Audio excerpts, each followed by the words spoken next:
آپ سن رہے ہیں طبقاتی جدوجہد، انقلابی سوشلزم کا علمبردار، ثقافت اور سوشلزم۔ تحریر حسن جان۔ ثقافت کیا ہے؟ ایک ثقافت یافتہ زندگی کیا ہے؟ سادہ الفاظ میں ثقافت وہ سب کچھ ہے جو نسل انسان نے اپنی پوری تاریخ میں تخلیق کیا ہے۔ اس میں فطرت میں پائی جانے والی چیزوں کے علاوہ تمام تر مادی اور روحانی حاصلات بھی شامل ہیں۔ ثقافت کا آغاز اس وقت ہوا جب انسان نے اوزار بنانا سیکھا اور اس طرح حیوانی دنیا سے الگ ہوا۔ یہ اوزار ہی تھے جنہیں انسان نے فطرت کی منہ زور قوتوں کو اپنے تابع کرنے کے لیے استعمال کیا، اور جنہوں نے انسان اور فطرت کے بیچ ایک ایسی حفاظتی تہہ کا کام کیا جس نے انسان کو فطرت کی ننگی قوتوں اور آفتوں سے محفوظ رکھا۔ گویا انسان نے فطرت میں پائی جانے والی اشیاء سے فطرت کے متوازی ایک اور فطرت تخلیق کی، جسے ہم دوسری فطرت یا سیکنڈ نیچر کہتے ہیں۔ یہی دراصل ثقافت یا کلچر ہے۔ اس میں نسل انسان کے پرکھوں کی تمام تر حاصلات بشمول اوزار، مشین اور عمارات وغیرہ شامل ہیں۔ گویا فطرت کے ساتھ انسان کی کشمکش کے دوران کلچر جنم لیتا ہے اور فطرت کے مقابلے میں انسان کی طاقت میں اضافہ ہوتا رہتا ہے۔ اس کے علاوہ ثقافت کا ایک اور اہم پہلو انسانی شعور میں موجود وہ علم، صلاحیتیں، رسوم و رواج اور ہنر ہیں جو انسان نے اپنی سابقہ مادی ثقافت کی بنیاد پر حاصل کی ہیں اور ان میں مزید اضافہ کرتا رہتا ہے۔ فطرت کے ساتھ اسی کشمکش کے دوران پیداواری قوتوں کی ترقی کے ایک خاص مرحلے پر انسانی سماج طبقات میں تقسیم ہوا۔ سماج کی طبقاتی تقسیم نے ایک نئے معاشی ڈھانچے، سماجی تنظیم اور بالائی ڈھانچے کی تشکیل کی۔ مارکسی فلسفے کی روح سے ذرائع پیداوار کی ملکیت ہی سے طبقے کا تعین ہوتا ہے، لہٰذا ذرائع پیداوار کی ملکیت کا حامل طبقہ حکمران طبقہ بنا اور اس کی ملکیت سے محروم محنت کش طبقہ بنا۔ یہی طبقاتی تقسیم سماج کے ہر شعبے پر اپنے اثرات مرتب کرتی ہے۔ کلچر یا ثقافت بھی حکمران طبقے کی ملکیت بن جاتی ہے۔ وہ تمام ثقافتی اصلاحات کو اپنے طبقے کے مفادات کے لیے استعمال کرتا ہے اور اس دوران ایک نئی ثقافت کو جنم دیتا ہے۔ ہر طبقاتی سماج نے اپنے لیے اپنی روح کے مطابق ایک الگ ثقافت تخلیق کی۔ غلامداری، جاگیرداری اور سرمایہ داری نے الگ الگ ثقافتوں کو جنم دیا۔ مارکس نے ایک دفعہ کہا تھا کہ کسی بھی طبقاتی سماج میں حاوی خیالات و نظریات حکمران طبقے کے ہوتے ہیں۔ یہی بات ثقافت پر بھی منطبق آتی ہے، یعنی طبقاتی سماج میں حاوی ثقافت حکمران طبقے کی ثقافت ہوتی ہے۔ ثقافت کا مادی پہلو کے ساتھ ساتھ روحانی پہلو بھی ہوتا ہے۔ مادی ثقافت کے ارتقاء کے ساتھ ادب، آرٹ، سماجی علوم، اخلاقیات، سائنس اور علوم کے دیگر شعبے بھی پروان چڑھتے ہیں، لیکن طبقاتی سماج میں یہ روحانی پہلو بھی حکمران طبقے کی ملکیت میں ہوتے ہیں، جنہیں حکمران طبقات اپنی حکمرانی اور نظام کے استحکام ایک مخصوص شکل میں پیش کرتے ہیں۔ حتیٰ کہ فطری سائنس کو بھی بگاڑ کر اپنی مرضی کے نتائج حاصل کرنے کی کوشش کی جاتی ہے، اور ایسے نظریات کو سائنس کا لبادہ پہنا کر اپنی حاکمیت اور جبر کو فطری یا سائنسی دکھانے کی کوشش کرتے ہیں۔ مثلاً امریکہ میں سیاہ فام افراد کو فطری طور پر مجرم ثابت کرنے کے لیے مجرم جین یعنی کرمنل جین کا نظریہ پیش کیا گیا، جس میں یہ ثابت کرنے کی کوشش کی گئی کہ سیاہ فام افراد کے کروموزومز میں ایک مجرم جین ہوتا ہے، جس کی وجہ سے وہ جینیاتی طور پر جرائم اور تشدد کی طرف رجحان رکھتے ہیں۔ لیکن فطری سائنس کو اس انداز میں استعمال کرنے کی ایک حد ہوتی ہے، لیکن جدید سے جدید ٹیکنالوجی اور مشینری متعارف کرانے کے لیے حقیقی معنوں میں تحقیق کرنے کی ضرورت ہوتی ہے، جس میں کسی طرح کی دھوکہ دہی اور واردات سے پیش رفت ممکن نہیں ہے۔ لیکن سماجی علوم کے شعبے میں حکمران طبقات کھل کر واردات کرتے ہیں۔ درسگاہوں میں پڑھائی جانے والی سوشل سائنسز کا مقصد ہی طالب علموں، بالعموم عام افراد کو معاشرے کے بارے میں ایک سائنسی سوچ سے محروم کر کے انہیں ذہنی طور پر اپاہج کرنا ہوتا ہے۔ تمام تر سماجی مظاہر کو ان کے معروضی اور تاریخی پس منظر سے کاٹ دیا جاتا ہے۔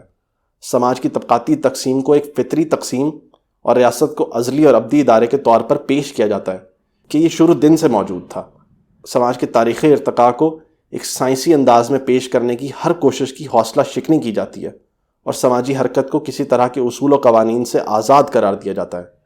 اسی وجہ سے مارکسی نظریات جو فطرت، انسانی سماج اور انسانی شعور کی حرکت کے عمومی قوانین دریافت کرتے ہیں، وہ غیر سائنسی اور غیر فطری گردانا جاتا ہے۔ سرمایہ دارانہ نظام نے پچھلے 300 سالوں میں اپنے ارتقاء کے دوران اپنی ایک خاص ثقافت کو تشکیل دیا ہے۔ مادی حوالے سے یہ ثقافت جدید مشینری، ٹیکنالوجی، انفراسٹرکچر، صنعتی انقلاب اور بڑے پیمانے پر پیداوار اور پیداواری قوتوں کی طوفان خیز ترقی پر مشتمل ہے، جس کی بنیاد کاروبار، لین دین اور حصول منافع ہے۔ اس مادی ترقی نے اسی حساب سے ایک روحانی ثقافت کو بھی جنم دیا ہے۔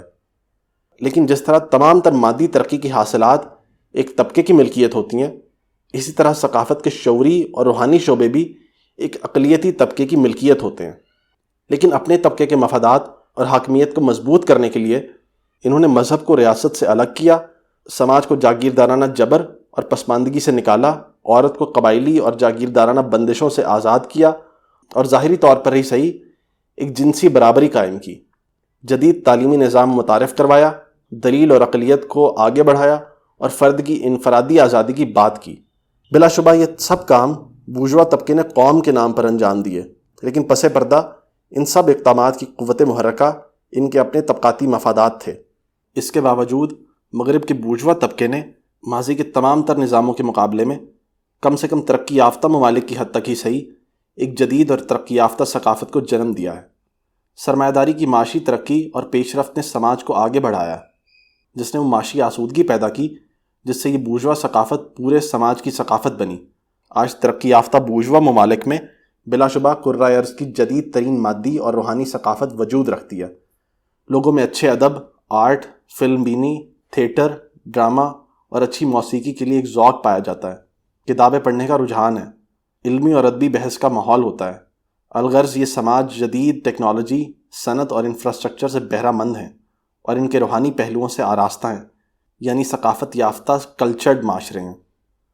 لیکن پاکستان جیسے پسماندہ نوآبادیاتی ممالک میں بورژوا طبقات کسی تاریخی ارتقاء اور انقلابات کے نتیجے میں سماج پر براجمان نہیں ہوئے، بلکہ انہیں برطانوی سامراج نے یہاں کے خام مال کی لوٹ مار کے لیے تخلیق کیا تھا۔ وہ سامراج کے کمیشن ایجنٹ اور دلال تھے۔ گماشتی اور دلالی ان کے خمیر میں تھی اور ہے۔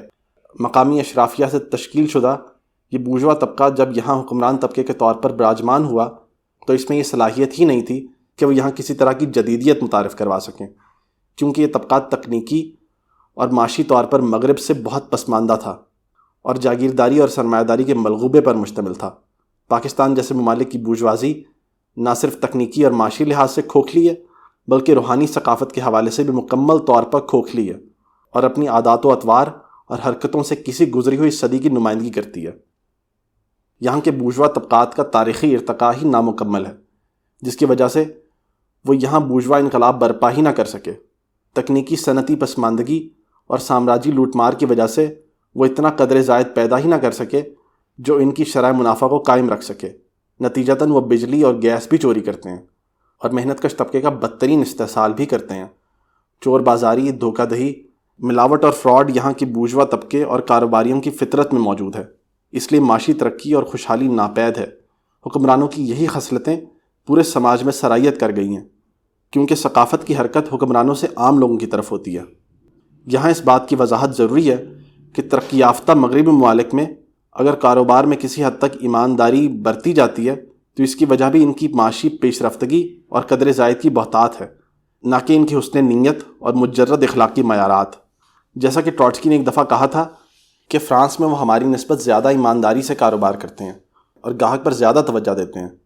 معاشی خوشحالی کی ایک سطح پر پہنچنے کے بعد بورژوازی سرمایہ کے بنیادی اجتماع یعنی پرائمری ایکیومولیشن کے دھوکہ دہی پر مبنی طور طریقوں کو چھوڑ دیتی ہے۔ اس کی اخلاقی نہیں بلکہ مادی وجوہات ہیں۔ معمولی دھوکہ دہی اور فراڈ کسی کاروبار کی ساکھ کو خراب کر دیتا ہے اور اس کا مستقبل تباہ ہو جاتا ہے۔ اسی وجہ سے یہاں کبھی جدید ثقافت پنپ ہی نہ سکی اور نہ اتنی معاشی ترقی اور خوشحالی آ سکی جس سے لوگوں کو جدید تکنیک، صنعت اور انفراسٹرکچر تک رسائی حاصل ہو سکے۔ یہ یہاں کے حکمرانوں کی تاریخی نااہلی ہے کہ وہ یہاں کی عوام کو ترقی یافتہ زندگی فراہم نہیں کر سکے۔ جس طرح سماج معاشی اور تکنیکی طور پر کھوکھلا ہے، اسی طرح روحانی طور پر بھی کھوکھلا ہے۔ ادب، آرٹ، فنون لطیفہ اور موسیقی کے لیے لوگوں میں ذوق ہی ناپید ہے۔ کلچر ڈے منائے جانے کا مطلب ہی یہ ہے کہ یہاں جدید کلچر ناپید ہے۔ جن لباسوں کو تیز ترین معاشی اور تکنیکی ترقی کے نتیجے میں تاریخ کے میوزیم میں ہونا چاہیے، ان پر فخر کرنے کی تلقین کی جاتی ہے۔ آج کے عہد میں جب جدید فن تعمیر کے ذریعے لوگوں کے لیے پرآسائش مکانات بنائے جا سکتے ہیں، لوگوں کو ثقافت کے نام پر خیموں میں رہنے پر فخر کرنا سکھایا جاتا ہے۔ سوشلزم کا بنیادی مقصد ہی ایک ثقافتی انقلاب برپا کرنا اور سماج کی ثقافتی تعمیر ہے۔ جدید صنعت، تکنیک اور ذرائع پیداوار کو نجی ملکیت سے قومی تحویل میں لے کر معاشی انقلاب برپا کر کے پورے سماج کو تہذیب و ثقافت تک رسائی دینا ہے۔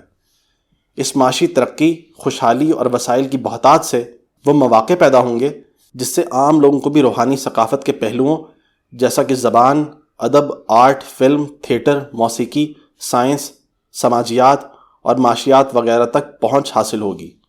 انسانی دانش اور احساسات اپنی انتہاؤں کو چھوئیں گے۔ اس ثقافتی انقلاب کے ذریعے انسان کی فطرت کے ساتھ دیرینہ کشمکش میں طاقت مزید زیادہ ہوگی۔ تب جا کر اس سماج کے لوگوں کی زندگیاں صحیح معنوں میں ثقافت یافتہ ہوں گی۔